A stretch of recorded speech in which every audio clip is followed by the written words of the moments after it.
এখানে আমি নিয়ে নিয়েছি দই, কাঁচা লঙ্কা কুচিয়ে রেখেছি, কিছুটা কাঁচা পেঁয়াজ, ধনেপাতা, আর মেন যেটা চাই সেটা হচ্ছে আলু সেদ্ধ করে রেখেছি।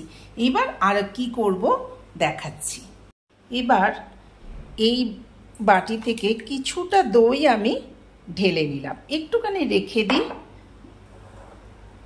তার ভেতর ভালো করে ফেটিয়ে নিতে হবে। আসলে ফোন ধরে না দেখানো খুব মুশকিল হয় বন্ধুরা, একটু ফেটিয়ে নিই, তারপর আসছি আবার ফিরে। হ্যাঁ, এখন আমি যাচ্ছি রান্নাঘরে ডিনার বানাতে।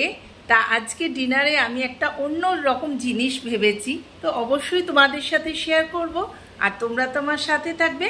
আজকে আমি বানাবো কি, চলো দেখি। হ্যাঁ বন্ধুরা, আজকে আমি দই আলু বানাবো, কিন্তু দই আলুটা একটুখানি আলাদা, তোমরা দেখলেই বুঝতে পারবে। খুব সহজ পদ্ধতিতে আমি বানাবো, এবং তোমরা কিন্তু ট্রাই করতে ভুলো না, খুব ভালো খেতে হবে। চলো কথা না বাড়িয়ে সোজা ডিনার বানাতে রান্নাঘরে।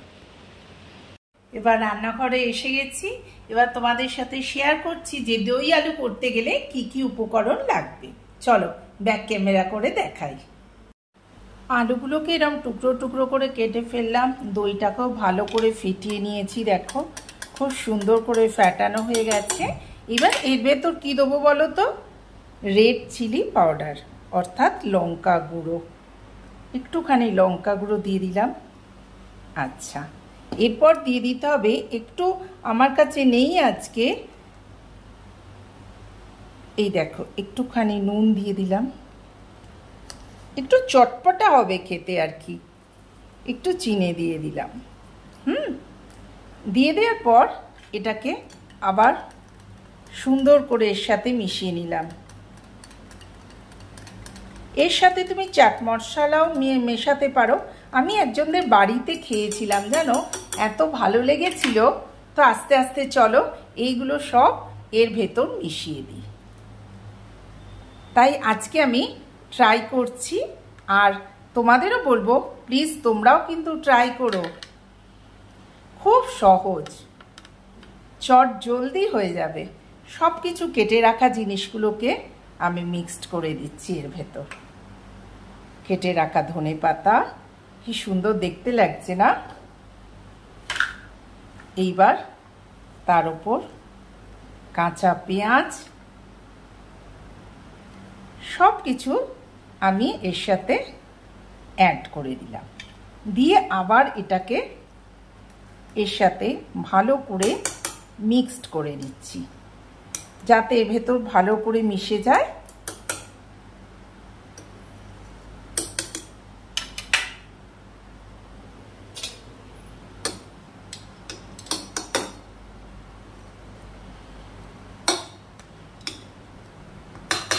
এইটা হলো দই আলুর প্রথম ধাপ, আর শেষ ধাপটা দেখাতে আসছি। চলো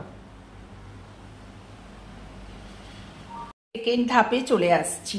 ছোট্ট একটা কড়া নিলাম, তাতে একটু সর্ষের তেল নিলাম, আর এই দেখো ছোঁক মারবো বলে 3টে শুকনো লঙ্কা দিয়ে দিলাম, অল্প একটু হলুদ দিলাম এতে, আর এতে আবার দিলাম রেড চিলি পাউডার, আর সঙ্গে দিচ্ছি এই দেখো কসুরি মেথি।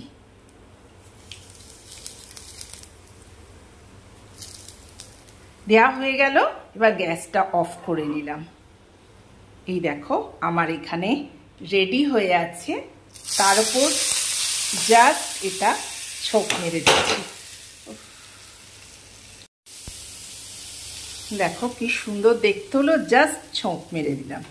এইবার ওর সাথে মিশিয়ে ফটাফট রুটি অথবা ভাতের সাথে খেয়ে নাও।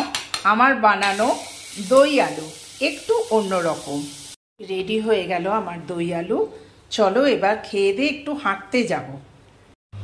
দীপঙ্করের ভাতও রেডি হয়ে গেল, আর এখানে আমার দই আলু রেডি।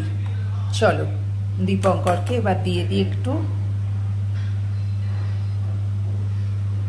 সুন্দর লাগছে না দেখতে?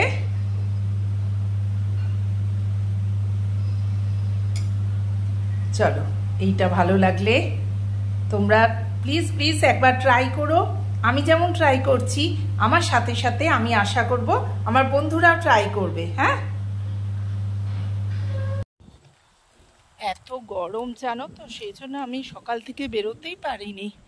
আর এখন এই রাত্রিরে খাওয়া দাওয়া করে দীপঙ্কর বললো চলো একটু হেঁটে আসি, তাই হাঁটতে বেরিয়েছি। একটু একটু হাওয়া দিচ্ছে, কিরকম একটা ভাব হচ্ছে জানো তো। সামনেই শপিং মল আছে, হেঁটে যাওয়ার পথে কি কি কিনি দেখো। গুড নাইট বন্ধুরা, ঘড়িতে এখন বাজে 9টা। আমরা খেয়ে দিয়ে দেবাদেবী হাঁটতে বেরিয়েছি। ফেরার পথে একটু সামনে মল আছে, একটু মলে জিনিস কিছু নিতে হবে, পোস্ত নিতে হবে, জিরে নিতে হবে, আর তেল, রুম ফ্রেশনার সব নিতে হবে। নিয়ে আমরা বাড়ি ফিরে যাবো। তো চলো বন্ধুরা, এই ছোট্ট ব্লগটা যদি তোমাদের ভালো লেগে থাকে তো do like, share and subscribe my channel Kaberi Jibon কথায়। তোমাদের স্বাগত। টাটা টাটা, সাবস্ক্রাইব করতে ভুলো না যেন। হ্যাঁ, টাটা, শুভরাত্রি, গুড নাইট।